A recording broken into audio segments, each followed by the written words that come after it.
Setiap manusia pasti punya fase kehidupan yang membuat dinamika hidupnya itu tergonjang-ganjing, badai, krisis. Tapi di fase-fase kehidupan tersebut, ada beberapa orang yang memakai dinamika tersebut untuk sebagai trigger point bahwa gue harus melakukan sesuatu yang beda. Gue harus berubah. Dan itu yang gue rasakan saat gue tuh ketemu sama para kreator dan seller dunia digital belakangan ini. Gue ketemu sama orang-orang tersebut, gue berasa terinspirasi. Bukan cuma penghasilannya, tapi yes, penghasilan juga ekstrim, ratusan juta per bulan, miliaran per bulan. Tapi karena mindsetnya, dimana mereka berasa mereka tuh in control of their life. Mereka tuh mempunyai kontrol terhadap mereka punya kehidupan. Alhasil mereka bergerak. Mau mereka itu jual produk digital, ataupun mereka keluar dari marketplace dan akhirnya jual produk fisik. Cerita-cerita yang mereka akhirnya ngebuat gue tuh mempunyai cercah harapan. Hasil ngelihat drilling.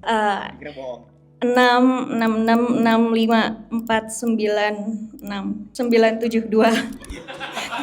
Dan gue tahu semua orang itu starting point-nya beda-beda. Gue bakal breakdownin juga dua tipe bisnis digital. Yang satu bisa dibilang nggak ada modal sama sekali, kecuali kalian hitung HP dan internet adalah modal. Yang satu lagi butuh ada modal, tapi dengan fee marketplace yang terus naik, gue rasa ini ada kesempatan emas untuk kalian tuh bikin kalian punya bisnis digital lebih eksponensial lagi. Jadi pertemuan gue sama mereka memberikan gue suatu inspirasi untuk bikin suatu video, suatu e-course gratis semuanya untuk kalian tuh konsumsi. Dengan harapan kalian itu juga bisa terinspirasikan dan habis itu melakukan suatu aksi untuk kalian ikut yang namanya Digital Renaissance. Tapi gue punya kabar buruk buat kalian yang kagak bisa ngabisin video ini dengan sekian banyak materi. Jujur aja guys, mungkin aja kalian itu memang kagak mau ada perubahan dalam hidupnya. Gue yakin orang-orang yang bisa ngabisin video ini adalah orang-orang yang beneran serius sama hidupnya. Dia tahu, oke, ini saatnya gue ada perubahan. Pertama, gue butuh welcome kalian dulu. Congrats guys, setidaknya kalian udah mau masuk ke video ini dan ngelanjutin sampai menit ini. Berarti kalian punya rasa kinentahuan yang luar biasa. Gue mau welcome kalian semua ke ekonomi baru. Yang bahasanya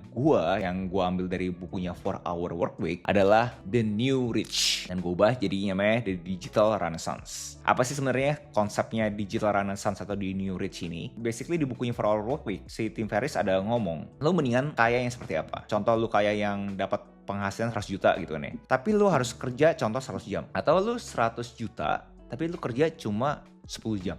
Atau kalian itu penghasilan cuma 50 juta, tapi kalian kerja cuma 1 jam. Pertanyaan, menurut kalian lebih kaya mana gitu kan? Dan abis itu di breakdown lagi. Belum kita ngomongin pengeluaran. Ada orang omsetnya 100 juta, tapi kalau misalkan pengeluarannya 99 juta. Ada juga orang yang omsetnya 50 juta, tapi pengeluarannya cuma 1,5 juta. Menurut kalian, mana yang lebih kaya? So itu nge-trigger gue. Jadinya memang kita punya produktivitas harus diukur dari seberapa banyak jam kerjanya kita juga. Dan buku ini juga udah lama, kita ngomongin belasan tahun saat video ini dibuat. Tapi tesisnya makin make sense, makin rasional. Kenapa? Karena sekarang udah ada namanya internet. Dunia digital tuh ngebuka banget tesisnya Tim Ferriss untuk tesisnya Tim Ferriss bisa diaplikasikan ke semua orang. Yes, semua orang guys. Terutama semua orang tuh kalian nonton ini udah pasti ada handphone dan udah pasti ada internet. Kenapa gue berani komentar bahwa semua orang itu punya kesempatan yang sama? Kalian pikir deh, sekarang kalian nonton siapa? Coba kalian jawab sendiri. Coba kalian pikir lagi lebih kritis kayak dia tuh siapa ya? Bukan siapa-siapa juga.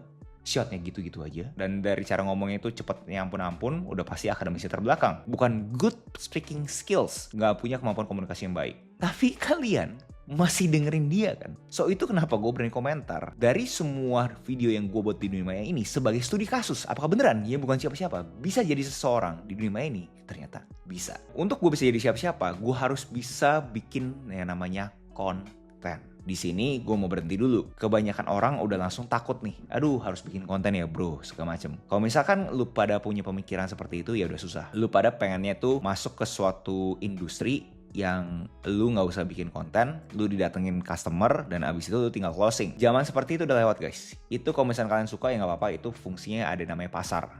Masuklah ke pasar tersebut dan ngarep ada orang yang datang. Video ini lebih cocok buat kalian tuh yang seperti gue bilang di awal video. Dimana kalian itu orangnya tuh berasa gue butuh punya kontrol. Gue kagak pengen nunggu lagi, gue pengen beraksi. Nah, salah satu aksi konkret yang kalian harus bisa lakukan setelah nonton video ini adalah bikin 100 video dulu.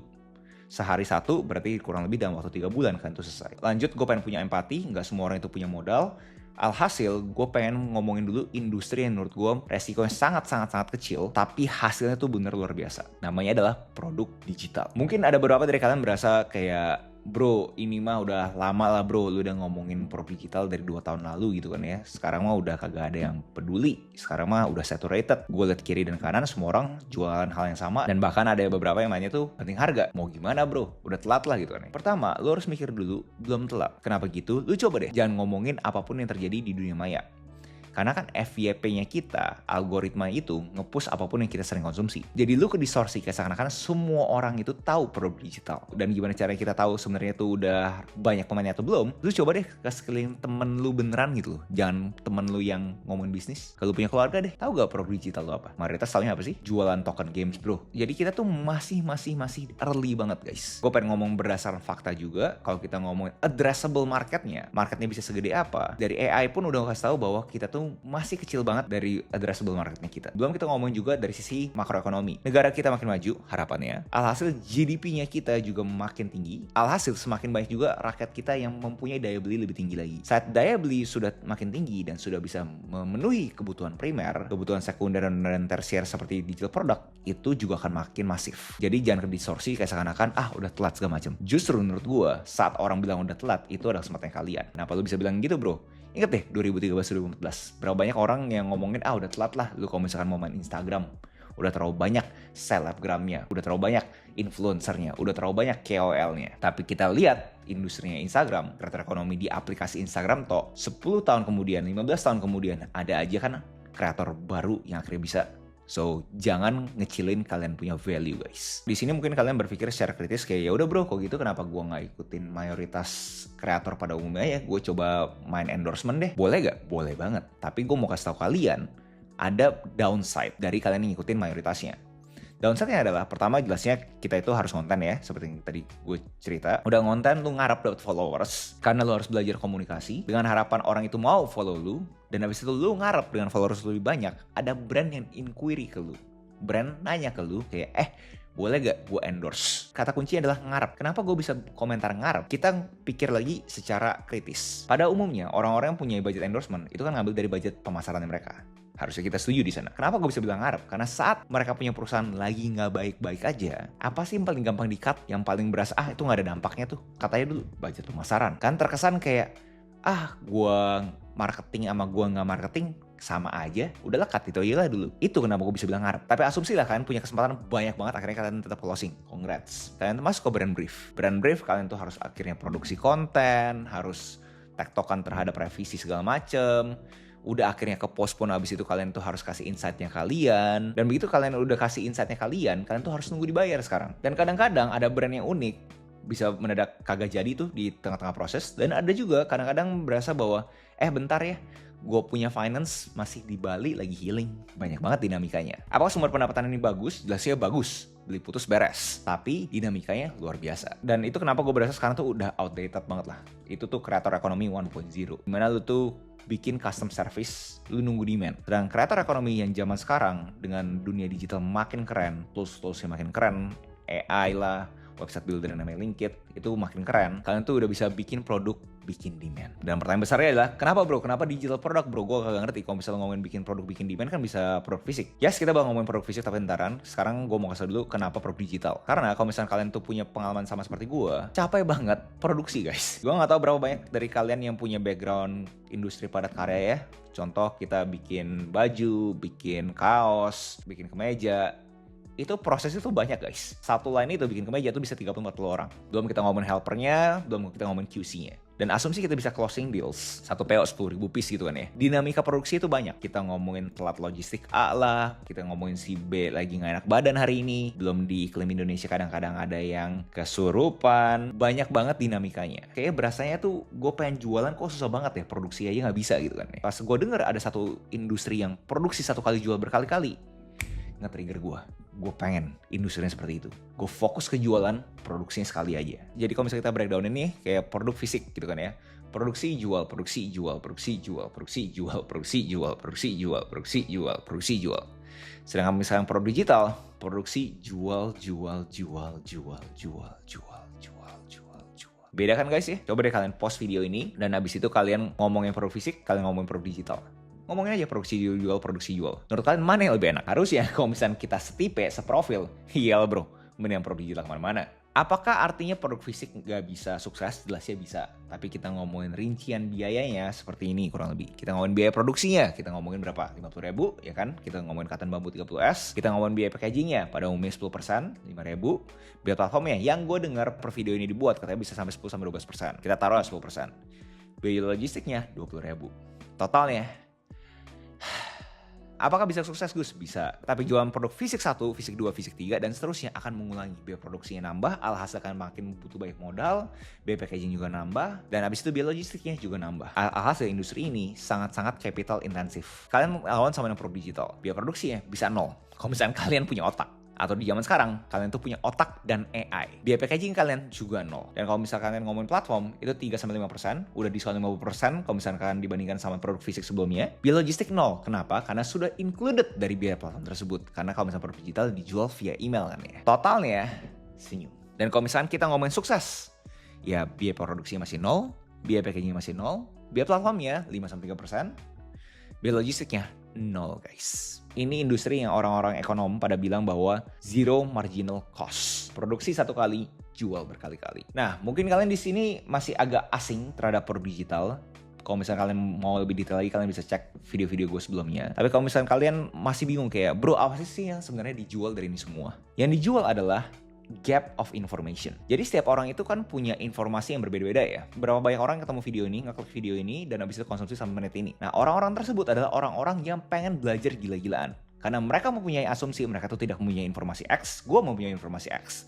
Dan saat ada gap of information, itu tuh bisa dimonetize. Buat kalian yang masih belum kena, contoh ekstrimnya adalah kayak kalian ke dokter. Pikir deh kenapa kalian mau ke dokter. Karena kalian punya suatu kesakitan yang kalian pengen didiagnosa sama dokternya untuk kalian dapetin informasi terhadap kesakitannya kalian kan. Itu adalah produk digital. Tapi di dunia maya, di dunia digital dan scale. Tapi kunci dari ini semua adalah kalian tuh harus punya keterampilan. Kalau misalnya kalian punya keterampilan, ya berarti kalian punya informasi untuk kalian itu bisa jual. Tapi kalau misalkan keterampilan dari kalian nggak punya, ya susah. Contoh kalau misalkan kalian di sini ada seorang guru yang fasih dalam dunia ekonomi. Kalian punya gap of information adalah orang-orang yang pengen belajar terhadap ekonomi. Nah, gap of information itu bisa dijual. Di sini gue pengen punya empati. Mungkin ada beberapa dari kalian kayak, bro tapi gue ngapain jual produk digital bro? Gue pengen tuh jual produk fisik. Bisa. Sekarang ini kan banyak banget yang marak orang-orang bilang bahwa, aduh bro marketplace udah gak sehat, fee-nya udah gila banget, gak ada margin gitu ya. Gue pengen kita sama-sama mikir secara fundamental dulu. Yang ngomongin dunia digital dulu, dunia sebelum digital. Pas dunia belum digital, yang namanya retail, dunia yang facing customer, itu tuh kebagi jadi 2. Orang-orang yang berasa mereka tuh bisa jualan tuh kalau misalnya mereka tuh di pasar. Sama orang-orang yang berasa bahwa, oh gue jualan di ruko gue sendiri juga bisa. Nah kalian tuh tipe yang seperti apa? Kalau misalkan kalian sekarang ngeluh, kalian pikir deh, kalian tuh berani gak bikin ruko sendiri? Investasinya gede, tapi semua dikontrolin kalian. Gak ada tuh namanya platform fix segala macam. Berani gak? Itu pertanyaan kalian harus jawab. Dan kalau misalkan kalian udah bikin ruko sendiri, semua funneling, semua traffic, semua calon pelanggan adalah tanggung jawabnya kalian. Berani gak? Sedangkan di pasar, enak lu guys. Kalian tinggal buka toko aja, pasarnya semua yang ngurusin. Kita ngomongin CS, kita ngomongin marketing, pokoknya itu pasar semua yang kerjain. Kalian tinggal duduk manis, dan abis itu kalian jualan. Kalian tipe profilnya seperti apa? Nah, kalau misalnya kalian tipe profil nggak, Gus, gue pengen bikin gue punya ruko digitalnya gue, ini baru cocok. Lu harus keluar dari kolam orang lain. Congrats kalau misalnya lu berani keluar. Karena kalau misalnya lu gak berani keluar, lu bukan punya bisnis guys. Lu cuma punya akun. Dan gue punya empati kenapa banyak orang tuh gak berani keluar. Ya udah Gus, gak apa-apa Gus, gue cuma pengen punya akun aja gitu. Karena satu, kita lihat ya, kita ngomongin traffic. Gak banyak orang bisa bikin traffic sendiri. Gak banyak orang ngerti bikin konten. Jadi ya udahlah, biarin lah. Gue di pasar aja, biarin mereka yang datang calon pembelinya. Kita ngomongin data, nggak banyak orang juga yang ngerti cara ngolahnya gimana. Kita ngomongin harga, wah kalau misalkan di marketplace enak, bisa disubsidi A, B, C, D, F, G. Kalau misalkan kita bikin ruko kita sendiri, berarti yang subsidi kita sendiri. Banyak kan orang yang mikir nggak mau rugi seperti itu kan. Dan terakhir adalah seberapa banyak sih orang udah percaya sama brandnya gue. Kenapa orang tuh bisa beli brandnya kita di marketplace? Karena ada marketplace kan yang memberikan trustnya. Pasarnya itu memverifikasi, mengvalidasi bahwa oh ada si toko ini, berarti toko ini legit. Sedangkan kalau misalnya kita langsung bikin dari nol banget, seberapa jagonya kalian bikin trust ke orang-orang yang belum kenal kalian. Tapi kalau misalnya kalian ketergantungan, juga nggak bagus. Kenapa kita ngomongin algoritma bisa berubah? Kenapa algoritma bisa berubah? Sebenarnya bukan algoritma benci kalian guys. Ini kita ngomongin secara rasional aja. Kalian bayangin manajernya toko hijau, toko oranye lagi meeting gitu kan ya. Oke, minggu ini siapa yang lagi kurang nih omsetnya? Oh lu ya, udah deh kita post dulu deh. Lu yang udah kena targetnya congrats, gua nggak usah post dulu lagi. Sesimpel itu guys. Kedua, biaya iklan bisa makin mahal. Kenapa? Ya umum lah.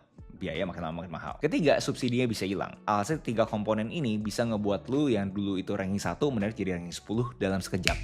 Dan ini kata-kata kuncinya. Selama lu numpang, lu hidup di syarat dan ketentuan orang lain. Dan gue pengen coba breakdownin hitung-hitungannya kalau misalnya kalian di pasar sama di kalian ruko digitalnya kalian. Pasar, kalian tuh harga jual 100 ribu.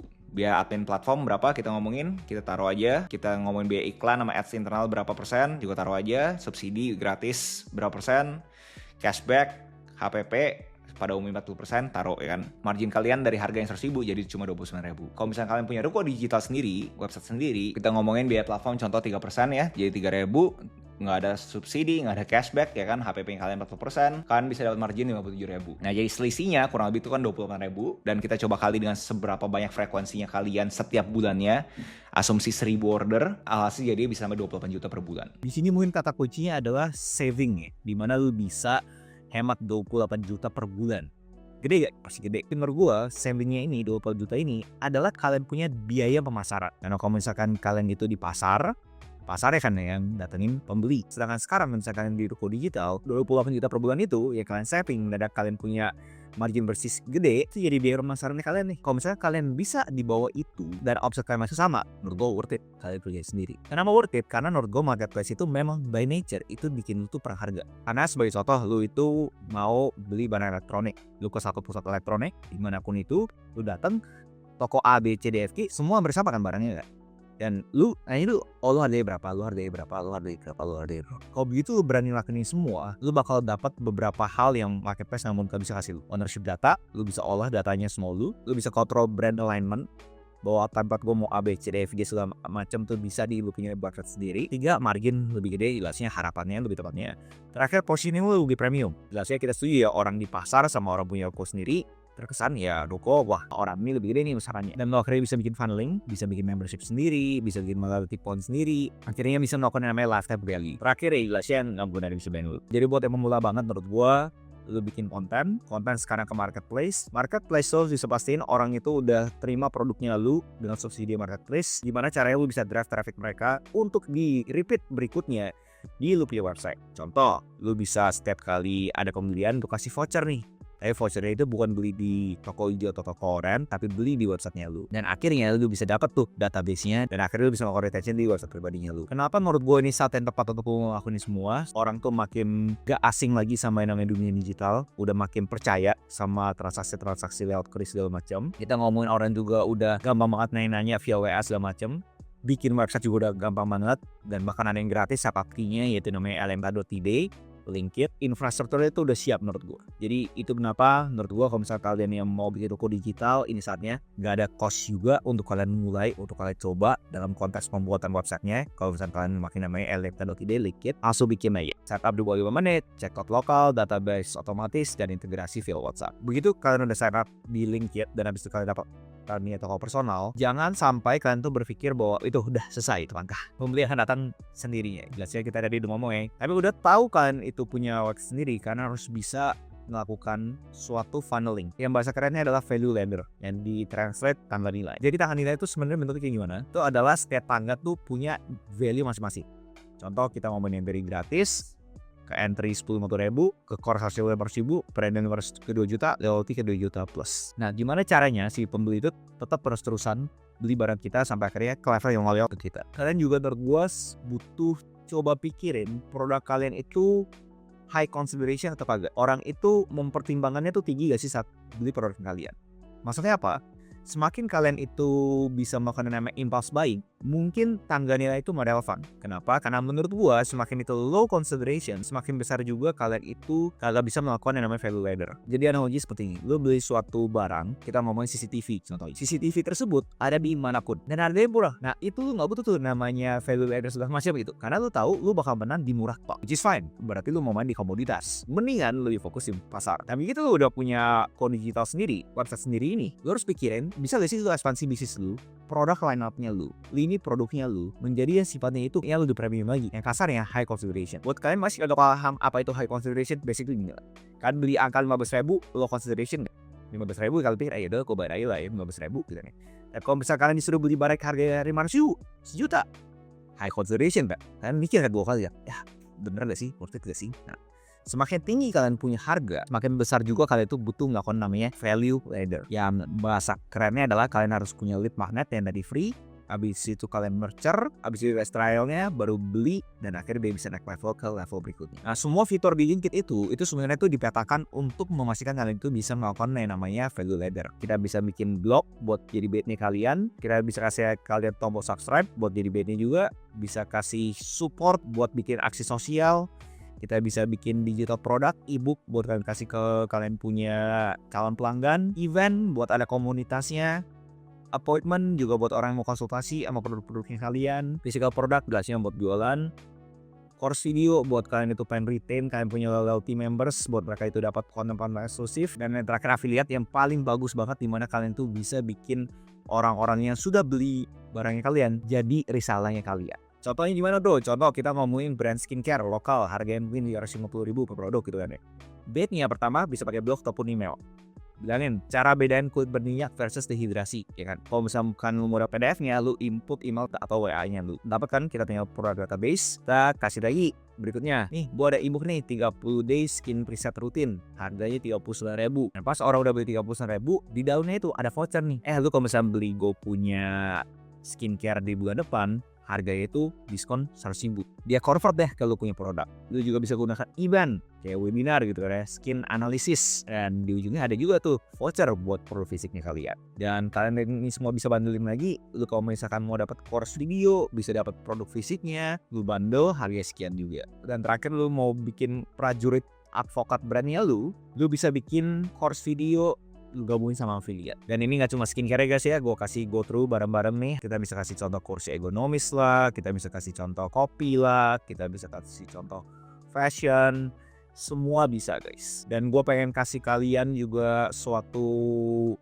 jangan. Pada umumnya orang tuh begitu database langsung mau jualan gitu. Menurut gue jangan, karena layaknya kita itu ketemu orang begitu langsung jualan, masih agak kayak apaan sih langsung jualan gitu kan ya. Lu harus bisa welcome dia dulu secara layaknya manusia.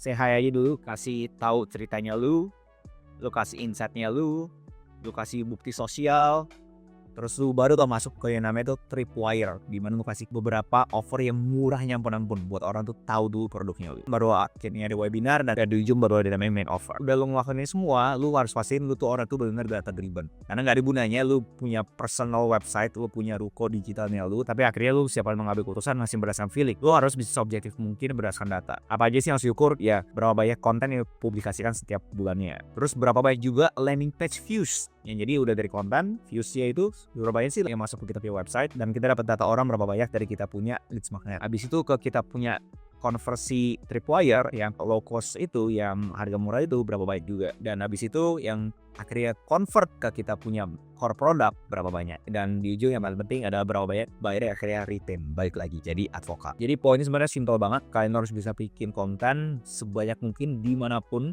seagnostik mungkin guys. Jangan mempunyai suatu idealisme, wah gue mau orangnya IG banget, TikTok banget, YouTube banget, hajar semuanya. Dan kalian harus punya rumah digital kalian sendiri, dimana gue rekomendasikan yang namanya eletka.id. Klik ya. Gue punya empati, sampai detik ini menit ini mungkin ada beberapa dari kalian yang aduh bro pusing bro, yang kayak information overload gitu nih. Buat kalian seperti itu, gue punya suatu mantra yang gue rasa tuh cocok buat kalian, dimana poin besar dari semua bisnis adalah kalian tuh harus berani cari masalah. Abis itu kalian kaitkan ke solusi, baru terjadi yang namanya nilai komersial. Kebanyakan orang ini tuh tidak intuitif, nggak ngerti pas orang tuh disuruh cari masalah.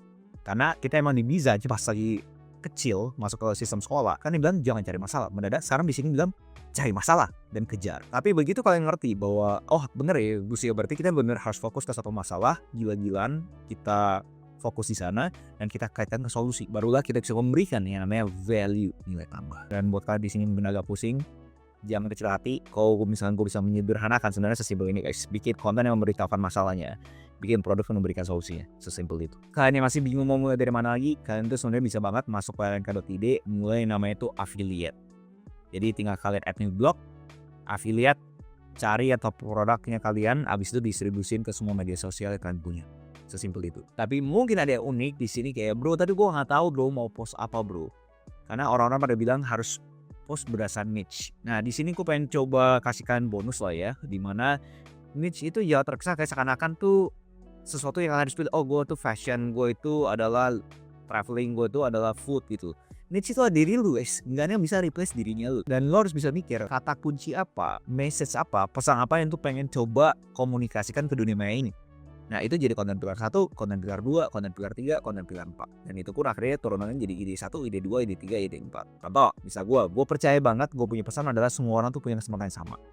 gue bisa ngomongin bisnis, gue bisa ngomongin kreator, gue bisa ngomongin habit, gue bisa ngomongin traveling. Makanya dari bisnis ada turunannya, dari kreator ada turunannya, habit ada turunannya, traveling ada turunan. Tapi gue yakin ada aja yang unik bahwa bilang, enggak bro, gak sesimpel itu bro, gue gak punya message gue gak punya mantranya kayak lu tuh. Nah kalau misalnya lu kayak gitu, coba deh lu tanya ini baik-baik gitu. Apa sih yang lu ingin dari audiens lu untuk rasakan saat ketemu Daniel?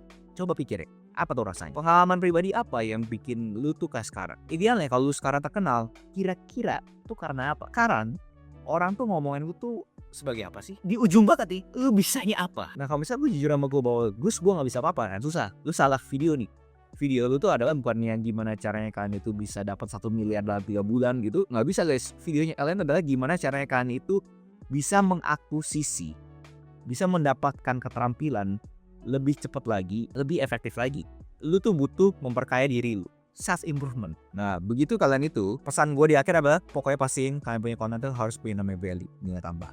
Karena kalau enggak, kalian punya konten, lain dengan punya produk bakal jadi komoditas. Kebanyakan orang berpikir kalau misalnya konten itu harus expert. Enggak guys, itu justru salahnya orang-orang. Lu beruntung banget, orang-orang yang nonton sampai detik ini tuh dikit. So congrats buat kalian semua. Menurut gue, lu kagak bisa fokus dalam batas lu tuh udah expert. Justru orang-orang tuh bisa relate sama yang namanya itu journey. Kalau misalnya lu udah expert, orang pasti berasa gak relate sama lu tuh udah terlalu jago gitu kan. Tapi kalau misalnya lu masih pemula dan lu kasih lihat, lu dokumentasin semua gerakannya lu, orang tuh bisa relate sama lu. Wah gila ya, dia tuh bener mulai dari nol lu. Gue liat tuh dia di YouTube awal-awal kayak seperti apa di 2021 sama sekarang terasnya beda. Bedanya apa expert POV journey? Expert tuh ini caranya. Udah langsung tajam gitu. Ini caranya karena ya expert gitu kan ya. Kalau misalnya kita pakai topi journey perjalanan, kita pikir ini progresnya. Nah itu semua kalian kontenin dan kalian bisa kemas antara itu informasi, hiburan ataupun inspirasi. Dan sekali lagi jangan terdistorsi sama orang-orang bilang wah bro udah telat segala macam. Enggak guys, ini masih naik terus dan gue udah mengundaskan yang namanya lnk.id. Seperti yang kalian bisa lihat dari beberapa rekomendasi website, ranking-rankingnya, tren-trennya, kalian bisa cobain sendiri yang namanya lnk.id. So sekali lagi gue mau welcome kalian semua ke ekonomi baru, digital renaissance. Kalian semua bisa jadi the new rich. Gue harap video ini bisa memberikan ke kalian yang tambah, kalian bisa langsung beraksi. Kalau kalian pengen resources Agus Leo Halim yang lainnya, kalian bisa cek link deskripsi, itu semua detail dari yang gratis sampai berbayar, yang dari yang gak terstruktur sampai terstruktur, tinggal kalian cek aja sesuai dengan kalian punya kemampuan. Jadi ya guys, jangan lupa like, subscribe, ya notifnya, share teman kalian. I'll see you in the next video. Salam kreatif.